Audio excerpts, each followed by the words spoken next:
Hello everyone, good morning. উইকেন্ডের দিনগুলোতে সকালে ঘুম থেকে ওঠা কিন্তু বেশ কষ্টদায়ক। সেদিন প্রচুর কিছু কাজ ছিল, তাই ঘুম থেকে উঠেই নিচের ঘরে চলে গিয়েছিলাম। প্রথমেই তো নিজের আর সবার জন্য একটা কড়া করে চা করলাম। তারপর তো জলখাবারে ছিল মালদার গোপালের দোকানের বিখ্যাত ডালপুরি আর পরোটা। সেদিন আর রান্না করে যায়নি, সবটা মা একাই সামলেছিল। আর আমি এদিকে একগুচ্ছ জামা কাপড় কেচে মেলতে চলে এসেছিলাম ছাদে।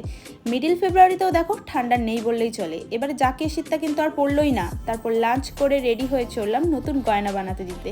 এই বাহানাতে একযোগ পরে চারজন মিলে একসাথে বেরোতেও পারলাম। দেখুন গয়নার দোকানে এসে হাজির।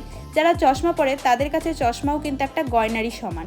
তো এসেছিলাম বাবা মায়ের চশমা বানাতে দিতে, আর সেখানে নিজের জন্য কিছু ফ্রেম পছন্দ করছিলাম। চোখে পাওয়ার থাকলেও চশমা পরার অভ্যেসটা আমার কোনোদিনই হয়নি, কিন্তু অতি শীঘ্রই পরার অভ্যেস করব। তারপর ভাবলাম পেট পুজো করব, শনিবার ছিল, তাই নিরামিষ বেকারি অর্থাৎ আইডিয়াল বেকারিতেই গিয়েছিলাম। মালদার বহু পুরনো দোকান, প্রচুর কিছু অপশন ছিল। হালকা ওখান থেকে টিফিন সেরে বেরিয়ে পড়লাম। তারপর গিয়েছিলাম জানকী বস্ত্র বিপণীতে একটা গিফটিংয়ের শাড়ি কিনতে। সেখান থেকে শাড়ি কিনে এবার বেরিয়ে পড়লাম বাড়ির উদ্দেশ্যে। তারপর টোটো ধরে বাড়ি এসেই বসলাম প্যাকিং করতে, কারণ রাত পোহালেই কর্মস্থান অর্থাৎ ভুবনেশ্বরে যাওয়ার পালা। তো টাটা সবাইকে।